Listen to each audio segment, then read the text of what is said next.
Boa noite, pessoal. Sejam todos muito bem-vindos para a última apresentação do nosso seminário de Termografia Aplicada à Saúde, o 16º encontro. Hoje a gente vai ter o Dr. Mário Augusto falando conosco, dando uma aula sobre o olhar da medicina por meio da imagem infravermelha. O Dr. Mário ele é médico, especialista em angiologia e cirurgia vascular pela Sociedade Brasileira de Angiologia e Cirurgia Vascular. Ele é doutor em clínica cirúrgica pela Universidade de São Paulo e professor associado da Faculdade de Medicina da Universidade Federal do Mato Grosso do Sul. Ele acumula experiência em termologia e termografia por imagem infravermelha aplicada à medicina desde 2008 e tem desenvolvido protocolos e interfaces para utilização da tecnologia em diagnósticos, acompanhamentos terapêuticos, cirurgias e procedimentos termoguiados. O Dr. Mário também é um fundador, né, doutor da Sociedade Latino-Americana de Termografia, que apoia o evento, e eu fico muito lisonjeado tanto pela sociedade apoiar o evento, quanto pela sua participação, viu? Sou grato à contribuição, e eu acho que está em ótimas mãos o encerramento do evento com o senhor. Nós tivemos já um médico falando conosco na terça-feira, se eu não me engano, não sei se tivemos um médico no meio do caminho, mas ele não falou muito, né, Jenny, que foi o Dr. Marra. A apresentação acabou ficando na mão do colega dele, que é engenheiro. Mas agora tivemos um médico dando a palestra e o senhor, o último médico falando sobre termografia. Eu acho uma coisa muito importante ver a visão do médico que estávamos dando falta. Tem um interesse gigante, né, pela comunidade de fisioterapeutas, educadores físicos, fisiologistas, e é importante que o médico é a pessoa que tem mais essa responsabilidade na saúde da pessoa de dar diagnóstico, né, fazer os procedimentos invasivos. E é interessante ver o olhar de vocês, né, na medicina, das potencialidades dessa técnica realmente para dirigir procedimentos e condutas médicas, né. Pessoal, deixo à vontade vocês para fazer as perguntas, né, vocês deixam no nosso chat ao longo do seminário. No final nós fazemos tanto quanto possível, leremos todas elas, né, passaremos para o doutor.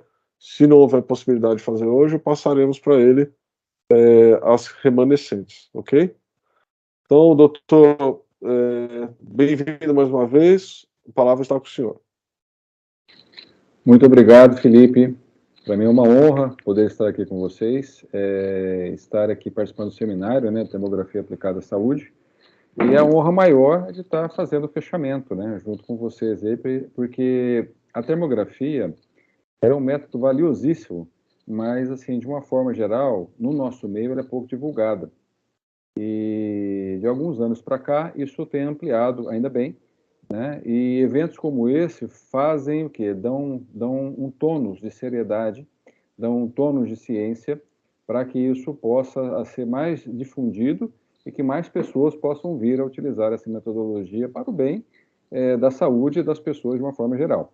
Porque tem muitas aplicabilidades com relação à medicina. Eu vou falar alguma coisa, eu vou tentar, assim, fazer uma abordagem mais geral e tentar não ser muito específico, porque para quem tiver interesse depois, a gente pode conversar e aprofundar no que for mais importante para que a pessoa saiba, né?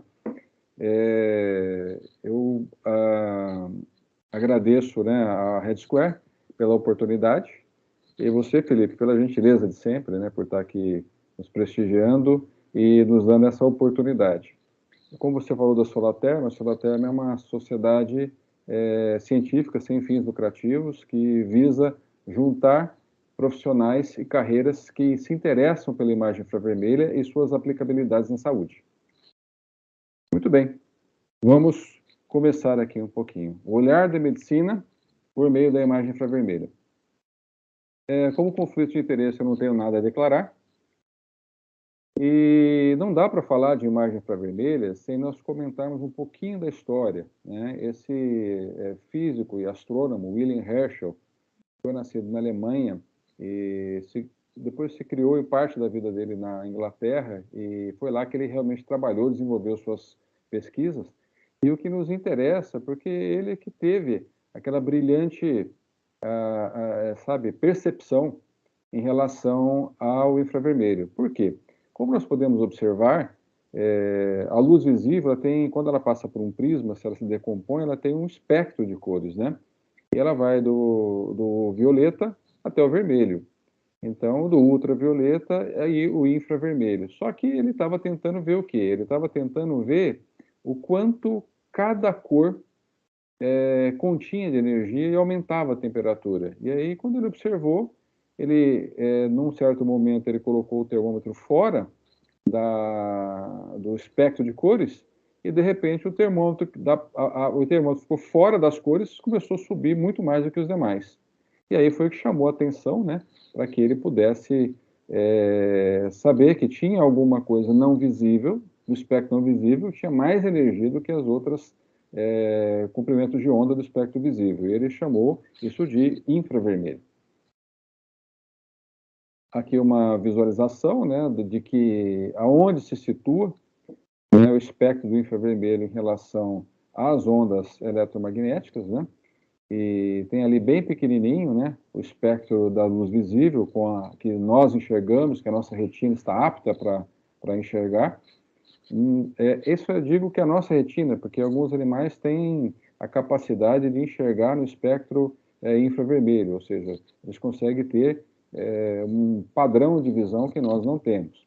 O infravermelho tem algumas suas subdivisões, que não é bem o motivo de nós discutirmos sobre isso aqui, mas cada pedaço, vamos dizer assim, parte do espectro infravermelho, ele nos dá condições de enxergar determinadas estruturas de uma forma diferente. Então, eles se somam muito, e por isso, mais na frente, a gente vai ver a aplicabilidade disso. É muito importante, porque você fala, poxa, uma radiação, o que produz essa radiação? Essa radiação é produzida por todos os corpos a partir do 0 grau Kelvin, que tem algum movimento, algum grau de agitação molecular, a partir do menos 273 graus Celsius, ele já começa a emitir radiação infravermelha. Nós podemos ver nessa imagem que nós temos a flor e a abelha. A flor emite a sua radiação infravermelha e a abelha também. E vocês podem ver que no cefalotórax aí da abelha está muito mais intensa a emissão de radiação infravermelha do que no restante. E se nós podemos ver com precisão a emissão infravermelha de uma abelha e de uma flor, quando nós aplicamos isso para o corpo humano, pode se tornar muito interessante. As aplicações do infravermelho, elas, desde a descoberta de Herschel, elas ficaram mais na ciência mesmo, como algum padrão ainda sem utilização, sem aplicação prática mais importante. Mas foi a partir da Segunda Guerra Mundial, para desenvolver visão noturna, que ela começou a ter uso e deu certo. E a partir daí, os militares, né, absorveram essa tecnologia e começaram a desenvolvê-la. E aí, conforme foi passando o tempo, elas foram liberando gradativamente para o uso civil e diversas aplicabilidades foram encontradas para ela, principalmente dentro da indústria, né, para você avaliar a rotação de motores, avaliar a temperatura, corrente elétrica. Com equipamentos de maior precisão, você consegue até ver as correntes elétricas de um microchip de computador. Então, as aplicabilidades no dia a dia, elas são cada vez maiores em relação ao infravermelho e as suas performances, né? Dependendo do tipo de sensor, do tipo de equipamento que ele é utilizado. Por exemplo, nos satélites, né? Para que nós possamos ver densidade de nuvens, vermos temperatura, e nós podemos saber assim, as grandes variedades de clima, de marés. Então, nesse conjunto, talvez o infravermelho seja mais difundido, porque é a partir dele que a gente tem muitos detalhes em relação ao clima. E a gente fica, pelo menos eu, a primeira vez que eu tive contato com o infravermelho foi dessa natureza, vendo imagens de satélite, né? Eu acredito que talvez para a maioria das pessoas também. Bom, como que a gente... Vou parar um pouco o infravermelho e vou falar um pouco na relação à medicina dos exames diagnósticos, né? Nós temos basicamente dois tipos de exame que são aplicados à medicina, né? Exames morfológicos, são aqueles exames que nos dão anatomia, nos dão forma, e aqueles exames funcionais, que nos dão atividade, nos dão diversos tipos de produção, não necessariamente anatômica, mas nos dá a função, nos dá a fisiologia daquele órgão ou estrutura que a gente está avaliando. E qual que é o grande diferencial que eu vejo da imagem infravermelha para a medicina? Ela consegue fazer a junção desses dois. Ele junta o morfológico com o funcional. E o que vem a ser o exame, propriamente dito? O que é a termografia por infravermelhos, né? Captura de radiação infravermelha produzida pelo corpo humano por meio de sensores específicos, são chamados de microbolômetros, e equipamentos dedicados, são os termógrafos. E a partir daí nós temos a armazenagem e o processamento digital para as diversas imagens obtidas. Mas como que você obtém infravermelho? O ser humano tem infravermelho? O ser humano é um verdadeiro radiador de infravermelho. Ele tem 0,98 de emissividade. Praticamente, ele emite radiação infravermelha por toda a sua superfície corporal. E quem que é o grande responsável por essa emissão? A pele. A pele que é o grande, que faz essa grande interface, né? Que nós podemos ter acesso à produção da radiação infravermelha do corpo humano. E como que isso acontece? Através da circulação dérmica. Então, nós temos artérias que vão se capilarizando, chegam até bem próximo da superfície da pele, e sendo o sangue o maior condutor de calor do corpo humano, né? E o calor é uma expressão, né? Para que você possa fazer a termorregulação, você tem que perder calor ou reter calor. E esse perder calor ou reter calor, grande parte se faz através da emissividade e radiação infravermelha. Então, nós temos aqui observação através de uma capilaroscopia, vendo aí pequenos capilares da superfície, tem uma pinta preta ali ao próximo, vocês têm uma ideia, uma pequena pinta de 1 milímetro mais ou menos de diâmetro, e vocês têm ideia do tamanho dos capilares que estão visíveis nessa superfície. Só que cada capilarzinho desse é uma fonte emissora de radiação infravermelha. Então, aqui uma figura esquemática mostrando um corte transversal, na direita mostrando aquele capilar que está com um pouco mais de fluxo sanguíneo e ele está emitindo maior quantidade de radiação infravermelha. E essa radiação infravermelha, ela transita no ambiente e ela chega nos sensores. Esses sensores são os microbolômetros, que se agrupam e, por sua vez, centenas ou milhares, né, dependendo do grau de resolução do equipamento, desses sensores vão produzir uma imagem, como se fossem milhares de termômetros juntos, um ao lado do outro, de 1 pixel cada um, e quando eles confluem, quando eles entram em conjunção, a gente consegue obter uma imagem. Então, veja, nós temos aqui o fisiológico, nós temos aqui o funcional, que é a avaliação que nos permite medir a quantidade e a intensidade dessa radiação, e quando você junta todas essas quantidades de radiação, nós temos a imagem anatômica, que vem a ser o morfológico. E quais as vantagens do exame, né, da termografia por infravermelhos? Ela tem alta sensibilidade, é uma avaliação funcional em tempo real, diversos exames na medicina não podem ter movimento, o movimento atrapalha a construção da imagem, já não é o caso da termografia por infravermelho, sem contato, sem radiação, ela recebe a radiação, não emite, sem contraste. Os contrastes que eu digo são contrastes que são radioativos ou contrastes iônicos, iodados, né, que podem ter a reação alérgica ou podem produzir outras reações indesejáveis no organismo humano, e a radiação infravermelha você não usa contraste. O contraste é a própria temperatura do indivíduo, os diversos pontos de temperatura que você utiliza em relação ao próprio ambiente para fazer o contraste térmico. Indolor, não encosta, não dói, e a extrema segurança, né? Você pode usar em crianças, idosos, gestantes. Podem ver, você pode fazer o exame das gestantes sem o menor risco para o feto, muito diferente do raio-x. Qual que é o alcance, né, das avaliações que nós podemos ter com infravermelho na medicina? Podemos avaliar a síndrome inflamatória, que é a síndrome fibromialgica e a síndrome miofascial, avaliação de dores crônicas e agudas, lesões miótico-articulares da diversa natureza, bursite, osteocondrite, tendinites, asites em geral. Câncer de mama e tireoide, aí eu faço um asterisco, porque, veja, nenhum exame, exceto a biópsia, é capaz de dar o diagnóstico de câncer. Mas para a mama e para a tireoide, devido ao processo de aumento da vascularização desses órgãos, por uma particularidade do tipo de tumor, esse aumento da vascularização ele pode ser percebido pelo infravermelho e levar a gente a uma suspeita precoce da lesão. Não é para diagnóstico, mas é para uma suspeição, para uma avaliação complementar. Doenças reumáticas, né, as artrites reumáticas, os problemas de artrose e tudo aquilo que leva a alterações tanto da musculatura quanto das articulações cronicamente, infecções, seja ela por vírus, bactérias, fungos, né, que podem, tanto de forma aguda ou de forma subaguda, determinar processo inflamatório onde eles estão acontecendo. Também a gente consegue fazer busca ativa com o infravermelho. Exemplificando aqui, vocês podem ver que nós temos na mão direita desse paciente, né, uma redução da temperatura proporcionalmente à mão esquerda. E essa redução da temperatura, ela é decorrente de uma compressão crônica de um nervo que vem para a região da mão, que é na altura do pescoço, né? A gente chama de compressão cérvico-braquial.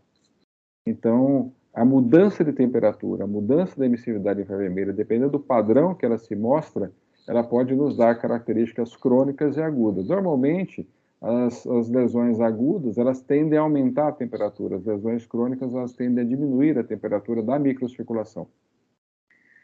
Neuropatias diversas, doenças dos nervos diversos, distúrbios neurovegetativos, doenças isquêmicas, que é falta de circulação nas artérias, doenças da microcirculação, que é muito difícil, porque você foge do alcance do ultrassom, foge do alcance da resolução da tomografia, foge do alcance da resolução da ressonância nuclear magnética, mas está dentro do alcance de resolução, principalmente dinâmica do infravermelho, doenças venosas das veias e dos linfáticos, né?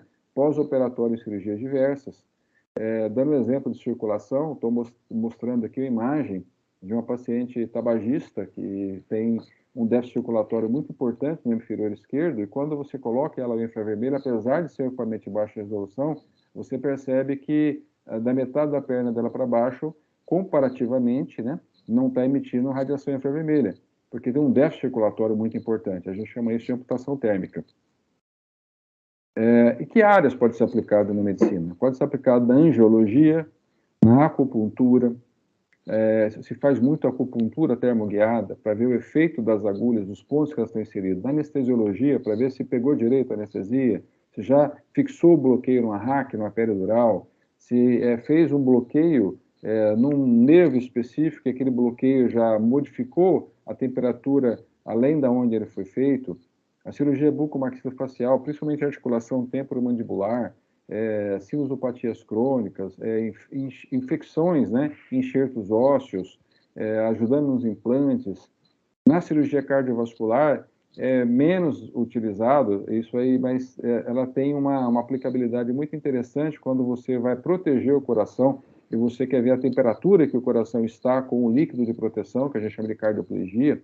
Então, ele te dá se o coração está sendo resfriado de forma homogênea ou não, se você precisa ampliar um pouco a quantidade de líquido injetado. A cirurgia endovascular, ela te diz se aquele vaso que você colocou o balão, que você colocou um stent, dilatou, se além dele passou sangue, está esquentando, porque às vezes você olha a imagem, ok, dilatou, mas às vezes surgiu um coágulozinho que foi junto e a circulação adiante da onde foi dilatado não está resolvida. Você consegue fazer essa avaliação intraoperatória em tempo real. Na cirurgia plástica, para ver a origem de vasos, né, para ver se não está faltando circulação em enxertos. É muito interessante, se não tem infecção precoce na área da cirurgia que foi feita. A cirurgia vascular tem inúmeras aplicações, que é a minha área. Eu tento fazer as interfaces da cirurgia vascular com infravermelho desde 2008, então a gente já desenvolveu bastante coisa nesse sentido. Mostrando aqui, por exemplo, né, que você consegue fazer a medição da temperatura com muita precisão em áreas muito pequenas. E isso faz com que você consiga saber se está tendo déficit circulatório ou não nessas regiões. Dermatologia, diabetologia, da dor, muito importante na dor, geriatria, ginecologia, mastologia, né, que é o estudo das mamas aí, a medicina esportiva, que tem crescido muito nos últimos tempos, e a medicina pericial, que inclusive ela tem áreas próprias, né, que utilizam o infravermelho para dar laudos, né, para os pacientes se eles estão já aptos a voltar às suas atividades de trabalho ou não. Dando um exemplo da diabetologia, esse é um paciente que tem uma neuropatia diabética e ele tem um desarranjo do arco do pé e quando ele pisa, ele comprime demais e inflama essas áreas de maior impacto. E são áreas que vão tendo progressivamente uma redução da circulação por causa desse desarranjo, a região da pele fica comprimida e são áreas que irão se ulcerar, irão abrir feridas no futuro. E isso faz o quê? Nos permite, de uma forma muito precoce, porque os pacientes não têm lesão absolutamente nenhuma, a gente só sabe que tem um excesso de descarga nessa região, que você pode usar calçados adequados, palmilhas adequadas, para evitar que ele venha a ter ulcerações, infecções futuras, e vindo, inclusive, a evoluir com amputações por conta disso.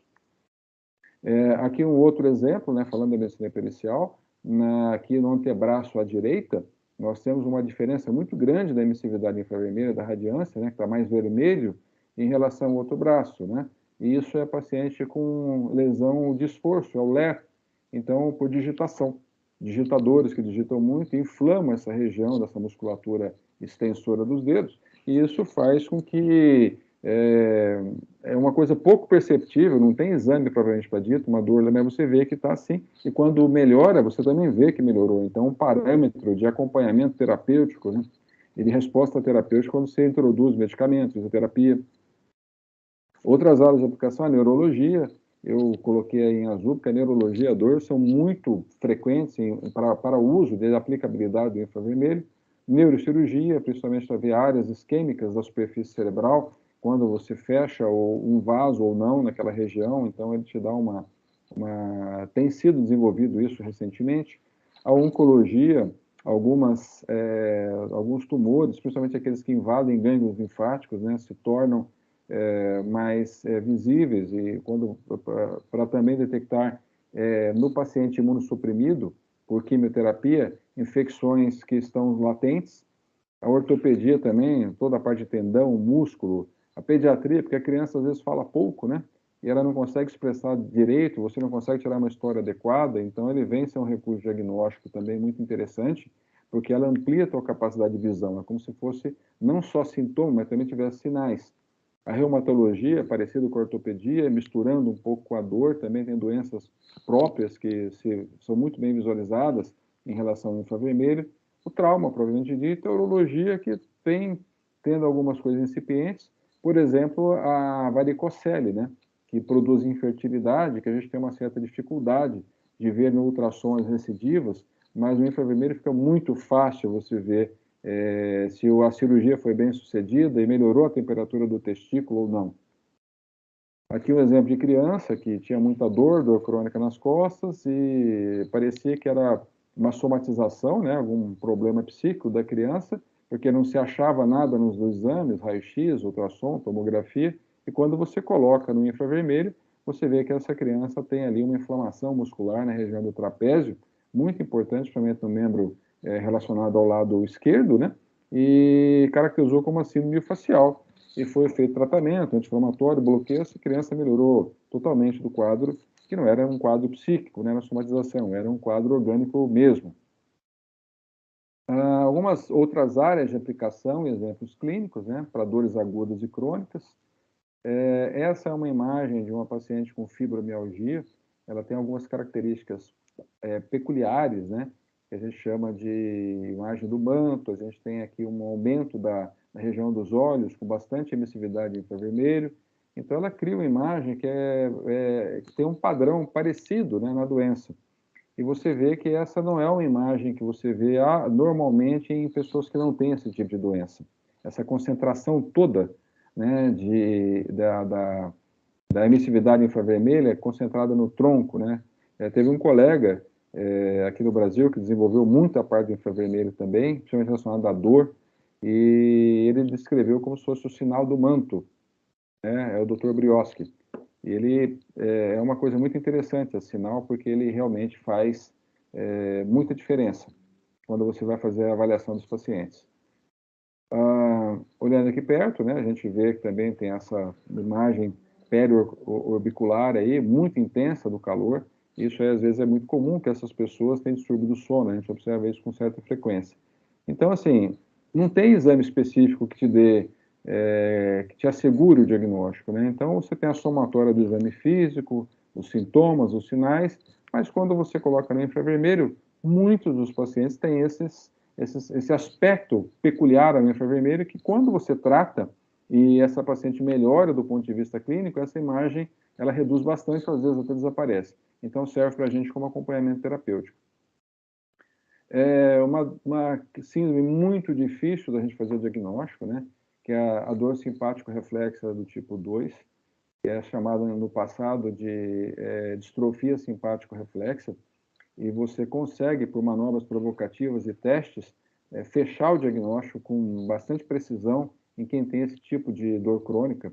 E a gente não, você tem dificuldade, que só vai alterar a eletroneuromiografia, que é um exame minimamente invasivo, mas é doloroso, chato, dá choque, né? E é tardio. Quando começa a ter a transformação para distrofia simpático-reflexo, ela já aparece na termografia. Então, com muita precocidade, você consegue intervir no tratamento para evitar que essa dor crônica se consolide. Então, você pode ver que a gente coloca a mão da outra paciente está fazendo um teste térmico e deveria esfriar e não aquecer, como a gente vê aqui. Então, a síndrome miofascial é muito tranquila de você ver, inclusive direcionar a terapia para bloqueios, para aplicações, né? Em relação à musculatura, que a gente vê diversos pontos, né? De tensão da musculatura, onde essa musculatura ela fica com bandas tensas, né? Ela fica dolorosa, ela fica com déficit circulatório no local que ela está tensionada, e o processo inflamatório na superfície dessa musculatura, você consegue não só dar a identificar, mas você também consegue facilitar o tratamento. Lombalgias, né, que você às vezes vê que o paciente tem lombalgia e tal, e é por hernia de disco, por compressão radicular, mas e quando tem a compressão? Aqui, outra imagem, uma bursite no ombro, bastante inflamado, bastante intensa a emissividade infravermelha, e voltando aqui aos pacientes com lombalgia, quando existe compressão crônica do nervo, podem ver que muda bastante. Ela fica hiporradiante, né? Ela diminui a radiação em relação ao membro contralateral. Aqui com um pouco mais de visualização, vocês vão ver que a seta ela está na área que é mais intensa a hiporradiação, proporcionalmente ao outro membro, te dá até o neurótomo, né? A região do nervo, a raiz que está sendo acometida, você consegue visualizar pela imagem alterada na superfície, pela baixa emissividade do infravermelho. Mastologia e ginecologia, isso é uma imagem de uma mama absolutamente normal, mas ela tinha suspeita de uma dor mamária que a incomodava, e ela fez ultrassom, não veio nada, fez uma ressonância, não veio nada. O mastologista avaliou, achou que também não tinha nada, mas ela tinha dor, estava sempre incomodada, era uma dor mamária, né? Então a gente fez o exame, pode observar ali que na região à esquerda, acima da mama, perto ali do centro do tórax, ali perto do externo, ela tinha o quê? A dor mamária dela é uma dor irradiada que ela tinha por uma inflamação, por um deslocamento, por uma pequena alteração que ela tinha ali na articulação da costela com o externo. Então, para nós é um exemplo de uma mama absolutamente normal, mas ela serviu para o diagnóstico, né, de uma osteocondrite intercostal. Costocondral, perdão. E aqui é um outro caso muito interessante que eu tive, que é uma paciente que eu fui fazer o exame dela de membros inferiores, e ela ficou sabendo que a termografia era importante para a mama, me perguntou se eu poderia fazer o exame mamário, eu falei, ok, fizemos, né, o exame mamário dela, ela tinha aquela área na mama direita ali alterada. E essa área a gente faz manobras provocativas, faz testes, que a gente chama de teste de resfriamento, e ela não mudava, era uma imagem que ficava fixa. Então ela denota que era uma área que tinha uma produção de substâncias vasodilatadoras muito importante. E aí ela fez mamografia, passou com o mastologista, fez ressonância nuclear magnética e nada apareceu. E devido eu repeti o exame com 3 meses, manteve a mesma imagem, até um pouquinho mais intensa, eu insisti que fosse feita a investigação, e na expressão do mamilo, ela tinha uma neoplasia ali periductal no mamilo, na areola, e não aparecia nos exames de uma forma geral, porque estava fora do espectro do equipamento, né? Na mamografia apertava, não aparecia, no ultrassom estava muito superficial para ele observar, e na ressonância não tinha densidade de circulação suficiente para poder fazer o diagnóstico. Foi operada e ficou bem. Até o último controle que eu fiz dela, tinha 3 anos da cirurgia, e ela estava tudo ok em relação a essa mama operada.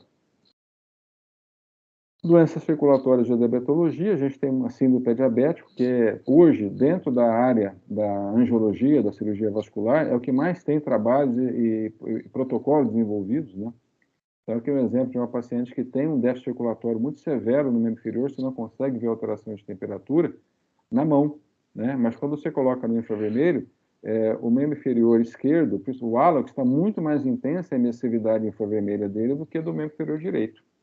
E a gente observa, esse é o aspecto, né, da fotografia do membro, e a gente insistiu com fazer um raio-x, porque não parecia ter nada, não tinha secreção, e no raio-x mostrou aquela região ali, de lise óssea, na falange distal, que caracterizava uma osteomielite subunguial. E aí foi feito o quê? Foi feita a cirurgia, removida aquela falange, foi feito acompanhamento, inclusive, com antibiótico terapia, curativos, né, e acompanhado do infravermelho até a completa cicatrização do quadro, do pé da paciente. E veja, e é um pé com déficit circulatório, mas a gente viu que o infravermelho nos permitiu fazer essa abordagem de tal forma que ela tinha circulação suficiente para aguentar o procedimento que nós fizemos. E aí o controle pós-operatório mostrando um equilíbrio entre as áreas térmicas do hálux da direita operado e do hálux esquerda que não foi. E apesar do déficit circulatório ser bem importante no membro inferior esquerdo.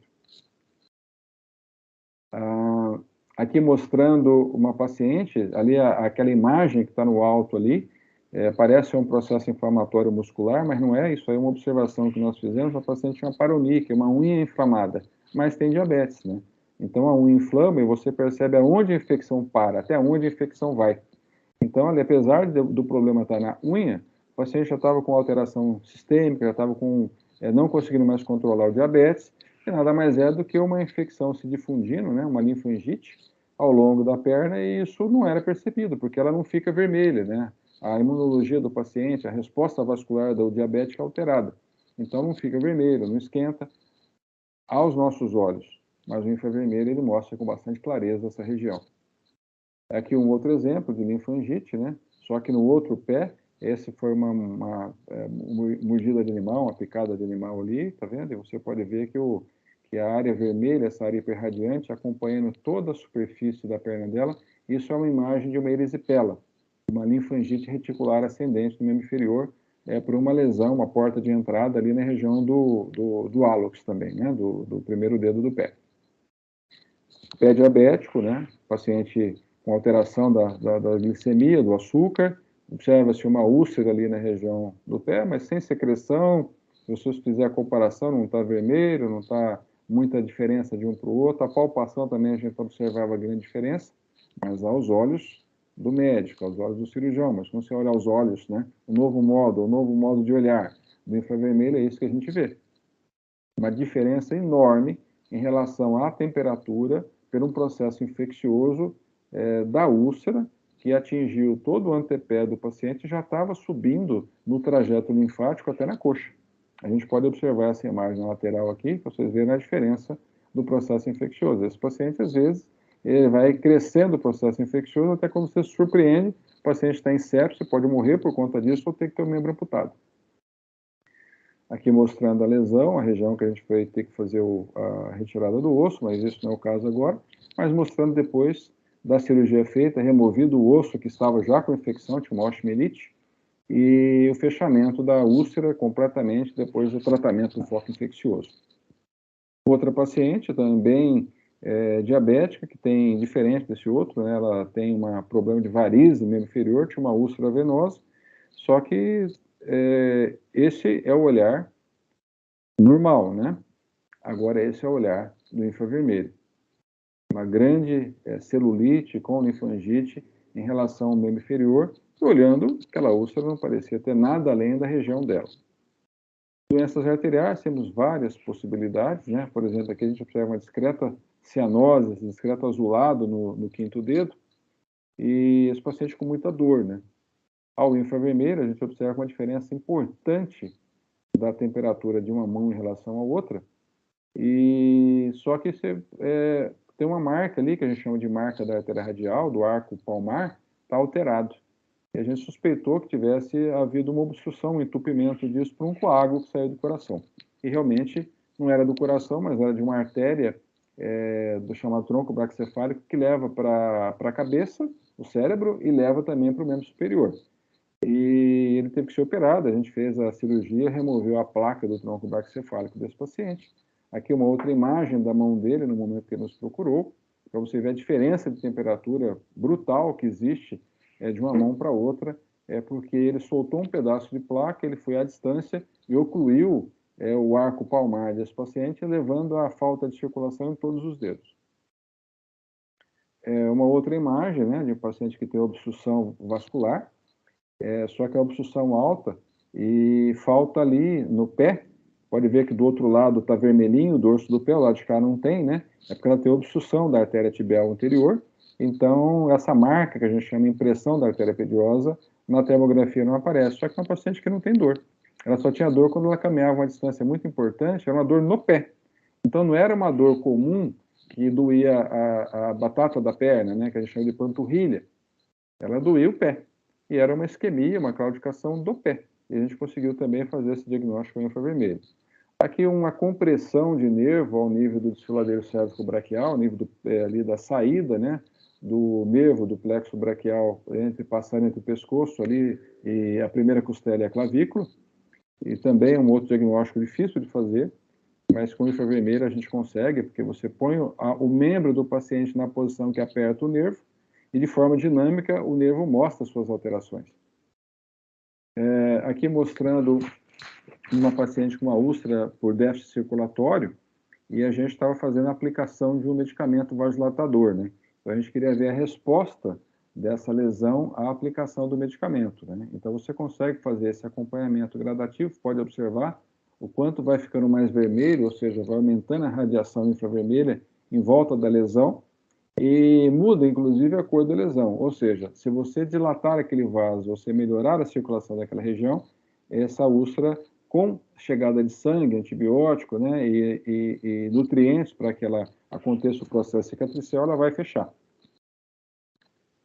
Outras dores de membros inferiores, né, tipo, aqui é muito simples, né, o paciente chega com dor, você olha, tem esse monte de varizes, você fala, opa, pode ser a dor das varizes. Mas a anatomia venosa do membro inferior é muito complicada. E a gente consegue, no ultrassom, você ver essa imagem dessa forma. É uma imagem biplanar, ela é por cortes, né? É difícil você interpretar e você fala com o paciente, olha, você está com um problema grave aqui. O paciente ele não consegue entender isso muito bem. Mas, quando você vê uma úlcera venosa como essa, que já tem endurecimento da pele, que a gente chama de dermatofibrose, já tem hipercromia, que é o escurecimento, você não consegue ver varizes, você não consegue palpar varizes, mas você sabe que tem alguma coisa alimentando aquela úlcera, que é uma úlcera com característica de etiologia venosa. Quando você coloca os olhos no infravermelho, você consegue visualizar a quantidade de varizes acima que tem, esses trajetos tortuosos aí, bem vermelhos, mostrando aonde está a variz. Você pode ver que tem uma veia ali, é que está um pouquinho longe, né, mas uma imagem mais próxima que eu não coloquei aqui, a variz ela chega bem na borda da úlcera, né? Então a gente pôde abordar e fazer o tratamento dessa variz, e após o tratamento da variz, que foi direcionado pelo infravermelho, essa paciente ficou fazendo curativo fazia anos que ela tinha essa úlcera aberta, e foi questão de um mês estava fechado, depois do tratamento da variz que alimentava, vamos dizer assim, né, que fazia a sobrecarga venosa na região da úlcera. É muito bom também para a gente avaliar pré e pós-operatório, né? Você vê aqui, por exemplo, ali na virilha, uma paciente com a recidiva de varizes ali, e já tinha sido operada uma vez, foi operada uma segunda, a gente consegue, depois da cirurgia, falar, olha, realmente não tem mais nada aqui. Isso é o pós-operatório, depois de 90 dias. Pré-operatório, pós-operatório. Observe como mudou toda a característica do membro inferior, né? E com as mesmas características térmicas na avaliação, né? Então, a paciente ficou muito bem, melhorou a dor na perna, tudo, mas você consegue visualizar se não sobrou nada. Porque às vezes ela opera e foi uma cirurgia muito bem sucedida no princípio, mas existe a chance de recidiva, né? O infravermelho nos ajuda também a correr atrás das recidivas das varizes da insuficiência venosa.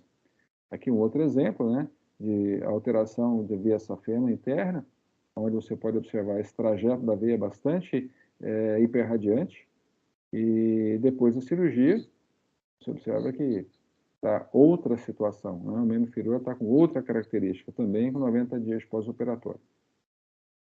E claro, né, você não está vendo só variz, você não está vendo só déficit circulatório. Você, dependendo do jeito que você regula o equipamento e que você quer observar, né, você pode ver outras coisas associadas. O paciente chegou com muita dor na perna, veio com dor de variz, não era variz, né, era uma síndrome facial, ali do grupamento tibial anterior. Pessoas também que têm a pele mais morena, é difícil você conseguir ver o que tem ali por baixo, né? Mas, quando você coloca aos olhos do infravermelho, você vê que a dor dela, mesmo não tendo nada visível, é plenamente justificável pela sobrecarga venosa que ela tinha na região, a hipertensão venosa muito importante, que justificava plenamente as dores que ela tinha. Depois da cirurgia, você pode comparar o quanto houve melhora da sobrecarga venosa nessa região. Então, o que eu gostaria de deixar de recado para quem vai nos assistir, tanto quem milita na área de saúde ou não, mas a termografia digital para os infravermelhos, em relação ao seu novo olhar para a medicina, ela te dá o quê? Ela te dá uma realidade ampliada. Ela te dá um exame morfológico anatômico e ela ajuda diversas áreas e diversas especialidades médicas. E o infravermelho é interessante porque a gente acha que é só aquilo que produz calor. Então, nós estamos observando uma montanha de gelo. Essa é a visão, né, do gelo aqui aos olhos, mas ela tem ali uma cratera vulcânica, alguma coisa ali do gênero, né? Então, não dá para você diferenciar o gelo da fumaça, né? Mas quando você coloca no infravermelho, você vê plenamente o que é gelo e aquilo que não é. Eu gosto muito dessa citação de Albert Einstein, que a mente que se abre uma nova ideia jamais volta ao seu tamanho original. E foi assim para mim quando conheci o infravermelho. Eu hoje, dentro da minha clínica diária, eu não consigo, eu acredito que eu não consigo dar uma boa assistência aos meus pacientes sem exames de imagem que é possível a gente ter no consultório, como se fosse uma extensão da minha mão, uma extensão dos meus olhos, né? E isso se faz no ultrassom, se faz com estetoscópio e se faz com um termógrafo por infravermelhos. Muito obrigado, né, a Red Square, muito obrigado pelo convite de nós podermos estar aqui com vocês e estou à disposição para dúvidas e para tentar ajudar no que for possível.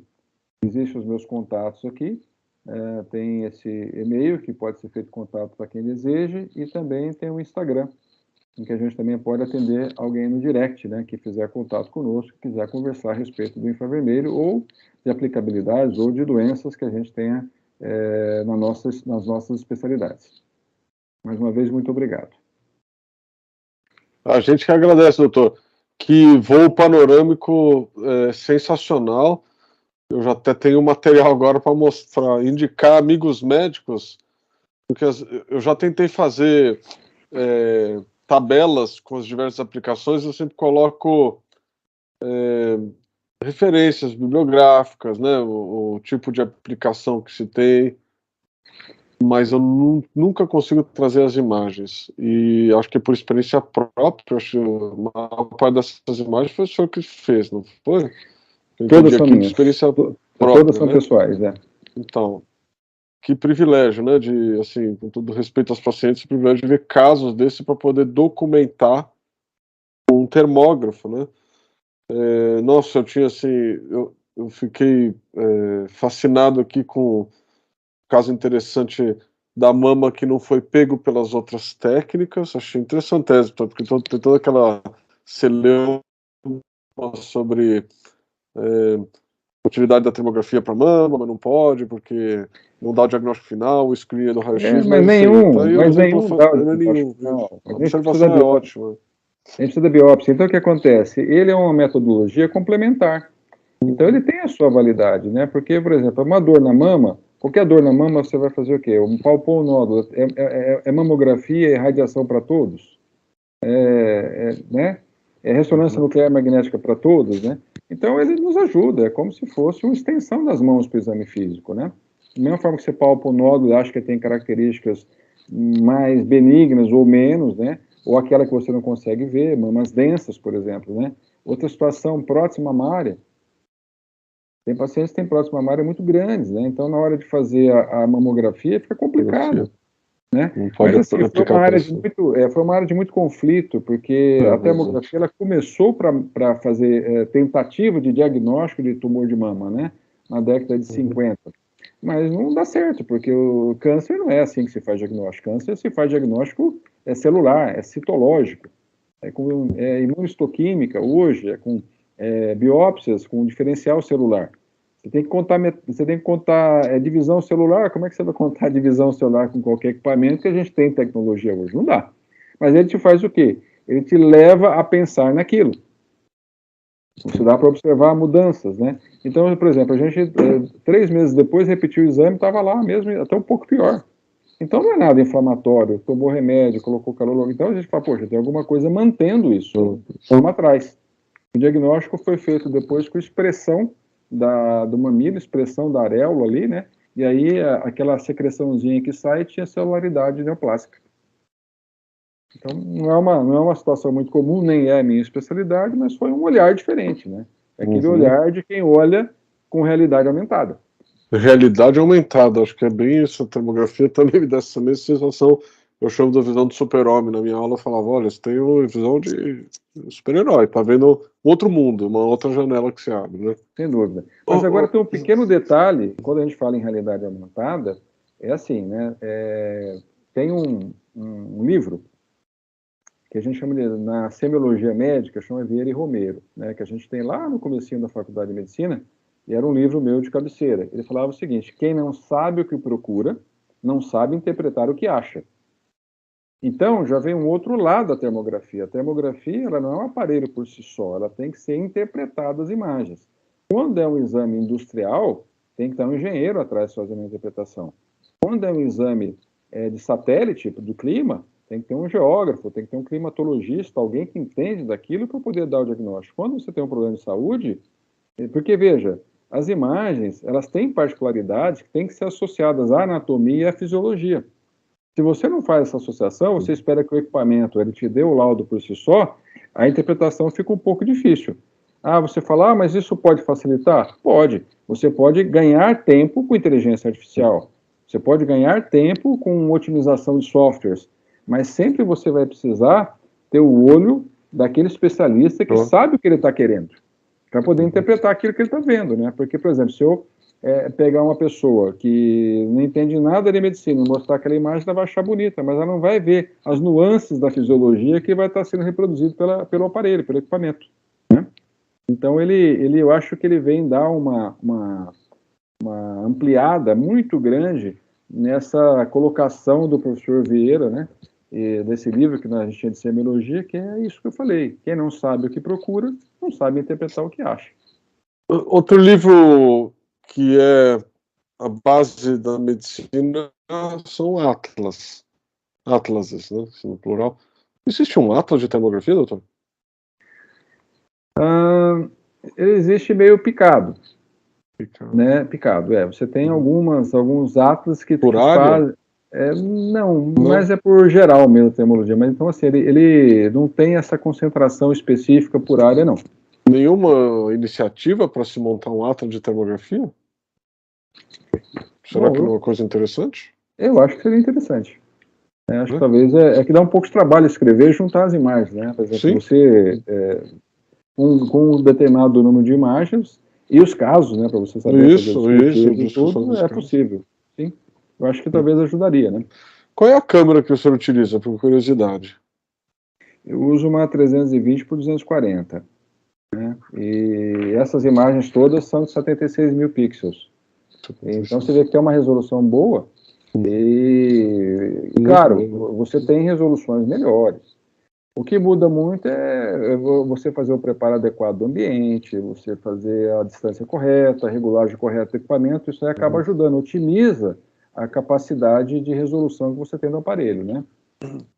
Mas nesses casos, por exemplo, você mostrou uma série de casos, eu não sei se alguns deles únicos, né, com a oportunidade única de observar, existe uma diretriz sobre enquadramento desses casos? Porque uma coisa lá no esporte está bem difundida, tem, olha, desse jeito e tal, e padroniza.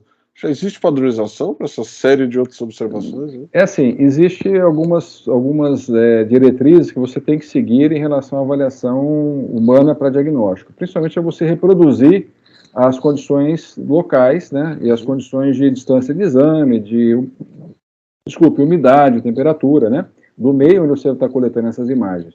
E, preferencialmente, ó, pelo mesmo equipamento, né, para você fazer avaliações sequenciais, você vai ver se está tendo pior ou não daquilo. Porque se cada hora faz no equipamento, e o equipamento ele tem regulagem, examinador diferentes, você pode ter resultados diferentes. Porque, veja, a termografia, ela é uma prima muito próxima da ultrassonografia.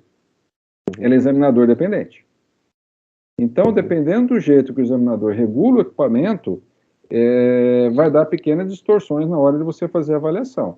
Então, se você, diferente de uma tomografia, você tira um pouco mais o viés de interpretação, não de interpretação, mas de realização do exame, porque ela é uma coisa que se mantém mais constante, tem uma linguagem mais constante, a termografia ela ainda depende um pouco dessas variáveis. Então, quem está fazendo exames sequenciais de acompanhamento, é importante que mantenha os mesmos padrões, a mesma localidade, o mesmo equipamento, para você ter critérios de comparação, né?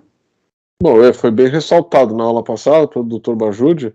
Eu entendo das controles de variáveis ambientais, mas eu vou perguntar um pouco do enquadramento, porque aí até para comparar e fazer esse atlas, falar, olha, quando a gente faz esse enquadramento, dá para ver a associação do pé com a perna e radiações ou coisas relacionadas. Existem algumas situações que a gente pode fazer algumas orientações nisso, sim. Tem estudos que você tem que comparar a temperatura da mão e do pé. Tem estudos que você tem que comparar ao longo do tempo. Por exemplo, a gente faz você tira a circulação da mão por um período, deixa um tempo isquêmico sem a circulação e depois você retorna a circulação para você fazer a avaliação da curva de reperfusão. Da curva. Né? Da curva. Então, assim, tem várias coisas. Por exemplo, em membro inferior, a gente, por exemplo, faz carga para depois olhar como é que está a planta do pé no paciente diabético, para ver o quanto aquela sobrecarga modifica aquela imagem inicial. Úlceras, eu mostrei para você um exemplo que a gente fez vasodilatador para fazer um teste, para ver se com o vasodilatador, melhorando a circulação, valeria a pena revascularizar, fazer a cirurgia naquela região, para manter... Porque se você não tem resposta distal, resposta para frente, às vezes você vai fazer uma revascularização e não vai ter resultado, você vai só ter os gastos, os custos e os riscos, não vai ter. E ele te permite fazer de forma não invasiva essas avaliações, né? Então eu vejo assim a perspectiva do infravermelho dentro da área médica como uma coisa muito boa e que tem muito a crescer e muito ainda a juntar conhecimento de pessoas com visões diferentes, cabeças diferentes, para a gente poder fazer o quê? Estabelecer protocolos, estabelecer mais segurança no exame. E agora, o que eu vejo de perigoso com relação ao infravermelho, como toda tecnologia, é que o custo da tecnologia, ela tende a baratear. Normal, isso para todas as tecnologias. Mas o problema do infravermelho é que você tem aparelhos com resolução baixíssima, com critérios hoje assim, muito, muito longe daquilo que você precisa de reprodutibilidade, de estabilidade de sensor, e com preços muito baixos que a pessoa olha, ela acha que é aquilo, né? Então, eu tenho uma aula que eu fiz uma vez, que eu fiz o seguinte, eu coloquei 2 carros italianos, um popular, né, e um outro super top, ultra luxo. Aí você falava, olha, esse é um carro, esse é um carro. Esse é branco, esse é branco. Esse aqui tem 4 rodas, esse aqui tem 4 rodas, né? Só que um custa, sei lá, $5.000 e o outro custa $500.000, né? Uma pequena diferença de custo. Por um motivo. Eles entregam tecnologia, capacidade de motor, torque, etc. E não dá para você achar, só porque é branco e tem 4 rodas, que um carro popular e um carro de ultra luxo são iguais. Então, no infravermelho, a gente tem uma tecnologia que você tem uma especificação mínima para você ter padrão de imagem com certa qualidade e resolutividade, que você possa fazer exames sequenciais e você possa dar diagnóstico. Não adianta você pegar equipamento de baixíssima resolução e querer achar que você vai conseguir para a medicina, porque são coisas diferentes, por exemplo, que os equipamentos eles servem a muita coisa. Você pega, por exemplo, um socorrista, ele está com aquele aparelhinho tipo revolvinho, né, um termovisor, ele está procurando alguém caído na grama. Ele só precisa saber temperatura da grama e temperatura do corpo. Agora, fazer o diferencial térmico de um pequeno vaso, de uma areola na mama, não dá com aquele aparelhinho para fazer. Maravilha. Eu fiquei, assim, bom, perguntas não faltam. Eu vou ter que selecionar algumas das minhas próximas que eu não vi aqui o pessoal perguntando. Eu continuo com as minhas aqui, espero que sejam interessantes para todos. Doutor, só assim, brevemente, eu vi uma imagem muito legal que me chamou a atenção. Se eu pudesse comentar um pouco mais, a potencial aplicação da termografia na gravidez, porque tinha uma imagem de uma grávida. Pode ser útil clinicamente em qual condição? Olha, a minha área especificamente não mas uma das coisas que você pode, por exemplo, ver no infravermelho, que eu já vi em grávidas, né, que vieram fazer a avaliação de varizes, né, é você ver a posição do feto. É mesmo? Olha só. Fica bem tranquilo você ver o posicionamento do feto. Claro, não pequeno, né, porque quando ele está, a quantidade de líquido amniótico é muito grande, então ele fica, né, nadando lá dentro, né, mas depois que o líquido amniótico diminui, ele fixa numa determinada posição, você consegue ver. Outra coisa que o pessoal fala que é encaixe, né? Quando o neném encaixa. Então, isso aí também, ele está numa determinada posição, quando ele encaixou, quer dizer, está mais próximo do final da gravidez. As grávidas, elas têm processos inflamatórios, né, ali na região da vulva, tudo, e as bartolinites, as infecções ali, você pode observar isso, né? Acompanhamento pós-parto, né, de uma infecção ali numa linha de episiotomia, acompanhar uma cesárea, né? Outra coisa, sei lá, né, gemelar, né? Quando gemelar, você vai ver dois polos diferentes ali na barriga do paciente. Mas, assim, é área aberta. O que a gente visualiza é que você pode desenvolver, junto das grávidas, a imagem infravermelha, porque não tem radiação, não gera risco adicional para o feto e nem para a mãe. Então, é uma área totalmente aberta, porque praticamente todos os exames de imagem têm restrições para a gravidez. Infravermelho, não. Então, aos colegas ginecologistas que estiverem nos assistindo, fica aí a dica, né? Que venham aprender aí a utilizar o infravermelho e talvez levá-lo para os seus dia a dia, nos seus consultórios, né, nas suas salas de parto, para poder ajudá-los. Com certeza terá utilidade, porque você começa a visualizar através da fisiologia, conhecendo o equipamento, você começa a ver as diferenças. Não, ótimo, é exatamente essa exposição sua hoje. Espero que ela consiga atingir ou capturar a curiosidade de outros médicos, porque foi um panorama tão legal, com tantas possibilidades, que eu acho que quem não viu, sabe que às vezes eu acho que a pessoa precisa ter uma câmera na mão para ver algum dos seus pacientes e falar, não acredito que eu posso ver isso também. Acho que é aquele sentido de realização, né? Você falou de uma frase do Albert Einstein, né? Que essas coisas nunca mais são as mesmas depois que você vê uma coisa diferente. Espero que atraia outros profissionais e que entrem na sala, que busquem mais informações consigo, ou dentro da sala térmica, para que esse ecossistema cresça mesmo.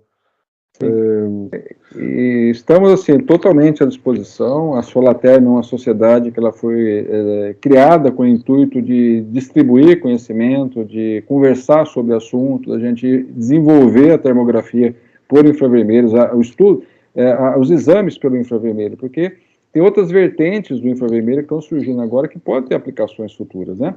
Então, quem se interessar será muito bem-vindo na Solaterm. E eu também estou à disposição para ajudar e do que eu puder, né, quem tiver interesse nas diferentes especialidades, porque às vezes eu não entendo da especialidade, mas como eu tenho um pouco de experiência com equipamento e já com uma especialidade, a gente ajuda a pessoa a caminhar, né? E eu aguardo para ver a iniciativa do Atlas. Opa, é um convite, agora foi um desafio.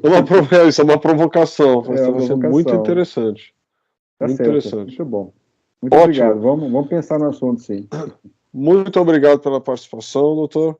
Eu espero que todo mundo que esteve conosco que tenha apreciado. E a aula depois vai ao ar, vai ficar gravada, né, no nosso canal, disponível para todos os inscritos. A gente mais adiante também abre para o público geral, né, no canal do YouTube.